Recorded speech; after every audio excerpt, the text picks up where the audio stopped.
दोस्तों नमस्कार। 4 PM news network और 4 पीएम गुजरात पर आप सभी का बहुत बहुत स्वागत है। मैं हूं आपका दोस्त मयूर जानी। दोस्तों आज जो है हमारे कैबिनेट मिनिस्टर साहब जो सरकार की ओर से प्रवक्ता भी हैं, अनुराग ठाकुर, उन्होंने घोषणा कर दी है। वो घोषणा जो है वो इस हिसाब से कुछ की गई है कि बहुत बड़ा इस देश की जनता पर जो है वो उपकार कर दिया गया।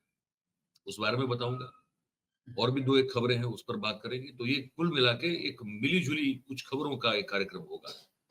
पर साथ में हम वो भी बताएंगे आपको कि सोशल मीडिया पे क्या क्या चल रहा है। तो शुरू करते हैं शुरुआत से अनुराग ठाकुर से। मैं बताना शुरू करूं उससे पहले आपसे एक छोटी सी विनती हमेशा करता हूं। अभी से इस वीडियो के लिंक को हो सके उतना आप शेयर कर दीजिए, तो हमारी बातचीत जो हम बताना चाहते हैं, जानकारी जो देना चाहते हैं, वो मैक्सिमम लोगों तक हम पहुंचा पाएंगे आप सबके मदद से। तो ये कर दीजिए, बस ये एक छोटी सी विनती है।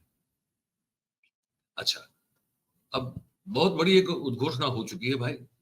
इस देश में अब गरीबों के संकट जो है वो महंगाई को लेकर जो है वो बिल्कुल जो है बादल जो है छट जाएंगे। और अब सुख की रोशनी जो है सब पर जो है गिरेगी, क्योंकि 200 रुपया जो है एलपीजी गैस सिलेंडर में सरकार ने अब कम कर दिया।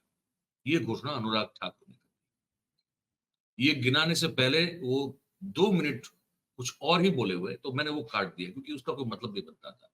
जो ओरिजिनल जो घोषणा है वही आप तक पहुंचानी थी।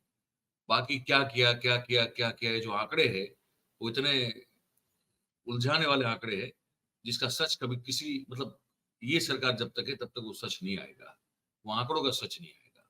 तो हमने वो पार्ट को जो है वो निकाल दिया, और जो जो घोषणा इस देश की जनता को सुनानी थी इस सरकार को, वो पार्ट हमने रखा है, वो हम आपको सुना देते हैं। पहले आप इसको सुन लीजिए।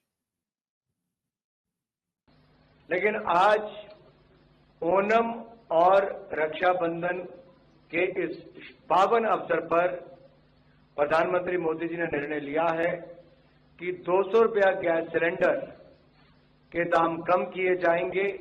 सभी उपभोक्ताओं के लिए 200 रुपये दाम कम होंगे। और आज मैं कहना चाहता हूं, जब हम 2014 में आए थे, मोदी जी के नेतृत्व में सरकार बनी, तब देश में मात्र 14.5 करोड़ लोगों के पास रसोई गैस का सिलेंडर था, डोमेस्टिक एलपीजी। आज वो बढ़कर 33 करोड़ हुए, जिनमें से 9 करोड़ 60 लाख उज्ज्वला गैस सिलेंडर जो हमने मुफ्त में गैस कनेक्शन दिए थे, और उज्ज्वला गैस योजना वालों को 200 रुपया सब्सिडी पहले ही मिलती है। तो सभी उपभोक्ताओं को जो डोमेस्टिक गैस सिलेंडर यूज करते हैं उसका दाम 200 रुपये कम कर दिया गया है। रक्षाबंधन पर देश भर की बहनों के लिए एक बहुत बड़ी सौगात नरेंद्र मोदी जी ने दी है। दूसरा मैं कहना चाहता हूं, बहुत बड़ी सौगात जो है हमारे प्रधानमंत्री ने ये देश की माताओं बहनों को दे दी है, ये कह रहे हैं ठाकुर साहब। हमको तो वो दृश्य याद आता है 2014 के चुनाव से पहले का, जबकि 70 रुपए के आसपास लीटर पेट्रोल हुआ करता था और 450-500 रुपए के आसपास गैस का सिलेंडर हुआ करता था। और तब जो उधम मचाया था भाई, ये हमारे उस समय के मुख्यमंत्री गुजरात के नरेंद्र मोदी साहब, वो जो सिलेंडर वाली के नाम से प्रख्यात है वो स्मृति ईरानी जी, जो उधम मचाया था उस उन दामों को लेकर, मुझे लगा कि वो आपको साथ में दिखाना भी जरूरी है। वो मैं दिखा दूं आपको। ये हमारे प्रधानमंत्री साल का रिपोर्ट कार्ड के कुछ ही घंटों में उन्होंने देश में जिस प्रकार से पेट्रोल के दाम बढ़ा दिए, ये दिल्ली सरकार की शासन चलाने की नाकामयाबी का जीता जागता सबूत है। देश की जनता के अंदर भारी आक्रोश है और इसके कारण और भी चीजों पर बहुत बड़ा बोझ होने वाला है, सरकार पर भी बहुत बड़ा बोझ होने वाला है। मैं आशा करूंगा कि प्रधानमंत्री जी देश की स्थिति को गंभीरता से लें और पेट्रोल के दाम बढ़ाए हैं उसको वापस करें। अब वही स्मृति जी उनको भी दिखा दें आपको। आज देश की जनता ये पूछ रही है कि प्रधानमंत्री ने देश की संसद में आश्वासन दिया था कि 100 दिन में महंगाई को कम करेंगे। फिर बार बार करीबन 17 से 18 बार प्रधानमंत्री के कार्यालय ने और कांग्रेस की सरकार ने पेट्रोल और डीजल के दाम क्यों बढ़ाए? यही है वो लोग जो सत्ता में जब नहीं थे, आने की कोशिश कर रहे थे, तब वो पेट्रोल डीजल और साथ में वो एलपीजी भी था। एलपीजी उस समय सस्ता था ना, तो एलपीजी का कोई मुद्दा नहीं था। लेकिन उस समय पेट्रोल डीजल के दाम को लेकर वो चढ़ बैठे थे, सवारी कर बैठे थे। अब वो ठाकुर साहब जब कह रहे हैं कि 33 करोड़ लोगों के पास जो है अब गैस की बोतल है एलपीजी की, हमने वो बहुत सारे दृश्य देखे हैं कि एलपीजी उज्ज्वला योजना के तहत जो 9 करोड़ से ऊपर जो आप कह रहे हैं कि गैस के कनेक्शन दिए बोतलों के, उस एलपीजी गैस बोतल का क्या हाल जो है वो गरीब के घर में होता हुआ है, वो हमने देखा हुआ है, आप सबने देखा हुआ है। क्योंकि वो गैस रिफिल करने का पैसा नहीं है भाई, 1100-1200 रुपए किसके पास है? उस गैस की खाली बोतल को फिर क्या-क्या किस-किस तरह से इस्तेमाल किया गया है, वो सब हमने उदाहरण देखे हुए हैं, तो उस पर मैं अब ज़्यादा बोलूँगा नहीं, आप सब जानते हैं, आप सबने वो दृश्य देखे हुए हैं। एक ये बात थी। अब 200 रुपए कम करके अब कह रहे हैं कि बहुत बड़ा एक जो है काम हो गया है। हालाँकि राजस्थान में इस सरकार जो है 500 रुपए में गैस की बोतल दे रही है। इनकी जो ये गहलोत साहब की है वो गलत बात है। एक दूसरी बड़ी दुखद घटना हुई है, उस पर बात करनी है आपसे। वो ये हुई है कि मोहित यादव नाम का एक उत्तर प्रदेश का एक जो वहाँ परिवहन चलता है बस का, उसका एक कंडक्टर जो कि कॉन्ट्रैक्ट पे, वहाँ सब तो मेरे ख्याल से वहाँ भी कॉन्ट्रैक्ट ही होता है। हर जगह इन लोगों ने कॉन्ट्रैक्ट कर दिया, परमानेंट जो जॉब किसी की रही नहीं है सरकारी नौकरियों में, जो नई भर्तियां हो रही है वो परमानेंट नहीं हो रही है। तो कॉन्ट्रैक्ट पे काम कर रहा था वो, और कंडक्टर था। जहां से बस निकली थी वहां 2 मुसलमान चढ़े थे। उन्होंने कहा कि भैया बीच में कहीं 2 मिनट रोक देंगे, हमको नमाज अदा करनी होती है, बीच में वक्त हो जाएगा, अगर आप रोक सके तो। अब इसकी गलती ये है मोहित यादव की कि उसने कहा कि चलिए भाई हम कहीं ऐसा होगा तो हम कहीं रोक देंगे, ज्यादा वक्त मत दीजिएगा। वो जब रोकी उसने, कुछ लोगों जो है वो लघु शंका भी व्यक्त करनी थी, तो इसने कहा कि आप ये जब जा रहे हैं यूरिनेट करने के लिए, तो आप अपनी नमाज का अदा करने का काम जो है वो भी आप संपन्न कर लें। उसको लेकर जो है वहां जो यात्री बस में चढ़े थे, उन्होंने मोहित यादव से कहा कि ये क्यों किया, नमाज अदा करने के लिए क्यों बस तुमने रोक दी। फरियाद कर दी गई। फरियाद के बाद मोहित यादव को उसके जो कॉन्ट्रैक्ट था उसको कैंसिल कर दिया गया, उसका रोजगार छीन लिया गया। और उसके बाद बताया जा रहा है कि मोहित यादव ने ट्रेन के सामने रेलवे ट्रैक पे कूद के अपनी जान दे दी, जैसा ऐसा समाचार, ऐसी खबर आ रही है। वो जब ये नहीं हुआ था और जो पूरी घटना हुई थी उस पर उससे जब बात की गई, तो मोहित यादव ने क्या बताया था वो मैं आपको अभी सुना देता हूँ। सर मेरा नाम मोहित यादव है। मोहित यादव जी, आप किस पद पर तैनात हो? हम बरेली डिपो में परिचालक पद पर तैनात, समझा परिचालक। क्या हुआ है आपका? हुआ यह था कि कल मेरी ड्यूटी लगी थी, 7 बजे एक गाड़ी मेरी जा रही थी बरेली से कौशाम्बी के लिए जर्रत। उस गाड़ी में मेरी ड्यूटी लगी हुई थी, गाड़ी नंबर यूपी 32 0323, उस पर मेरी ड्यूटी थी बरेली से कौशाम्बी की। उसमें मेरी गाड़ी में सवारी कम हो, 6:45 पर 2 मुस्लिम सवारी आई। उन्होंने कि भैया 2 मिनट के लिए मुझे नमाज पढ़ा देना कहीं पर भी। तब मैंने कहा ठीक है भाई साहब, सवारी कम है, कहीं ना कहीं रोक के हम नमाज आपको पढ़ा देंगे 8:30 बजे के बीच में कहीं ना कहीं। तो इसी कारणवश मेरी गाड़ी का संचालन हुआ 7 बजे। गाड़ी चलते चलते 8:25 हो गए। 3 सवारी आई पेशाब करने के लिए कि भैया मुझे पेशाब करा दो, तो हमने गाड़ी रुकवा दी।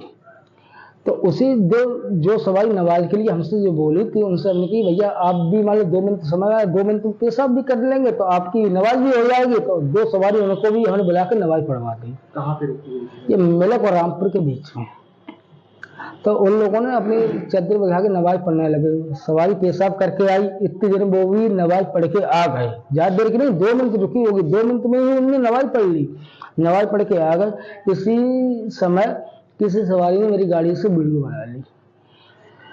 ये सरकारी गाड़ी है, आप रोक के नमाज पढ़ा रहे, पेशाब के लिए नहीं उन्होंने वीडियो बनाई, नमाज वालों के लिए उन्होंने वीडियो बना ली कि नमाज क्यों पढ़ा रहे, ये है वो। उन्होंने हमसे बहुत कुछ कहा, पर मैंने कुछ नहीं कहा।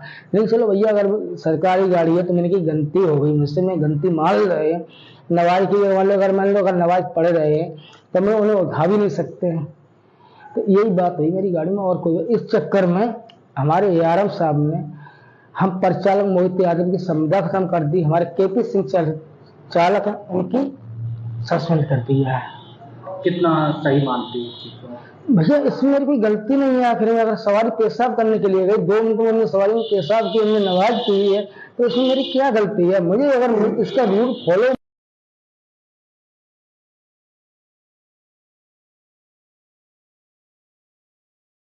ये मोहित यादव कह रहे हैं कि कुछ लोगों को यूरिनेट करना था, जाना था हल्का होने के लिए, और इसी दौरान इन लोगों ने पहले से एक जो है रिक्वेस्ट करके रखी थी कि जब भी कहीं मौका मिले तो हमको टाइम दीजिएगा, हम उस वक्त नमाज अदा कर लेंगे।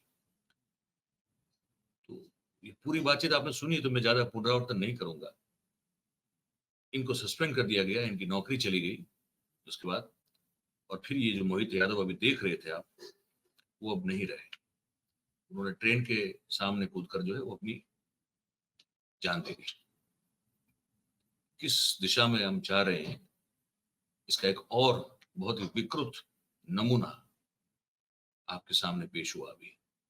आप सोचिए, इस चीज को सोचना बहुत जरूरी है, क्योंकि जब वो ऐसे ही जो बच्चों के गाल पर जब चांटे पड़वाए जाते हैं, तब वो पूजा त्रिपाठी, डॉक्टर पूजा त्रिपाठी की एक रचना हमारे सामने आई, तो हमने कहा वो भी आपको सुना दे।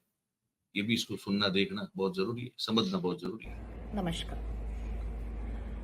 बच्चों, चलो आज क्लासरूम में थप्पड़ लगाते हैं। एक थप्पड़ लगाओ इंसानियत के जीने दागों पर। एक जोरदार तमाचा मारो मनुष्य होने की हमारी एकमात्र शर्त पर। ऐसा करारा थप्पड़ मारो कि फिर कोई उठ के ये ना कह सके हम बुलबुले हैं इसके, ये गुलसिता हमारा। एक झन्नाटेदार थप्पड़ मारो हिंदुस्तान की आत्मा पर। ऐसा मारना कि फिर कोई सही रहने का भ्रम न रह पाए, क्योंकि तृप्ति त्यागी एक इंसान नहीं, एक गंदगी है, एक सोच है, एक बीमारी है जो दीमक की तरह हमारे समाज को खाए जा रही है। और ये जो खोखले हाड़ मांस के इंसान हम बचे हैं, हम में इतनी काबिलियत नहीं कि हम उस बच्चे से माफी मांग सकें, उसे गले लगाकर रो सके, क्योंकि एक भीड़ ने उसकी लिंचिंग की है। उस भीड़ को जिसने हमने सहेजा है, संवारा है, पाला पोसा है। तो ध्यान रखना, हर थप्पड़ भारत माता की आत्मा पर पड़ता है। हर थप्पड़ हमें थोड़ा कमतर इंसान बनाता है।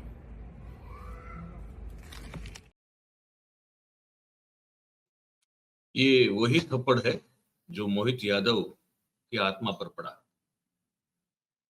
ये थप्पड़ सिर्फ वो जो निजी स्कूल का जो बच्चा था, नेहा नाम की स्कूल है, उसका जो बच्चा, उसके गाल पर जो पड़ा वो नहीं है।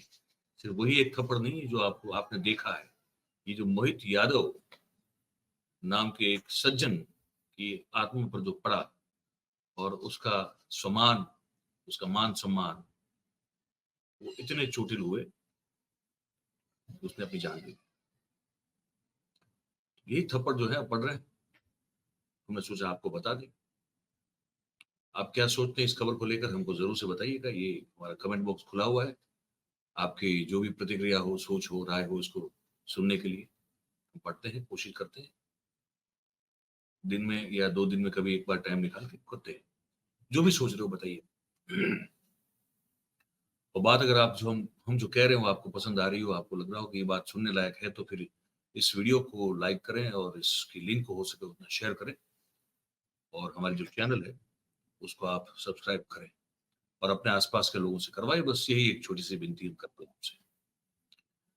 पर जागिए, क्योंकि बहुत सारे थप्पड़ पड़ रहे हैं, और ऐसे ऐसे पड़ रहे हैं कि जो हम सब की जो कोर है, जो आत्मा है, और जो ऐसे लोग जा रहे हैं, इनको सहन करना पड़ रहा है। जो सही काम कर रहे हैं वो सहन कर रहे हैं। जागने की जरूरत है, मैं फिर से एक बार कहूंगा। और इस कार्यक्रम में आप सब लोग जुड़े, आप सबका बहुत बहुत धन्यवाद करता हूँ। Thank you very much. नमस्कार।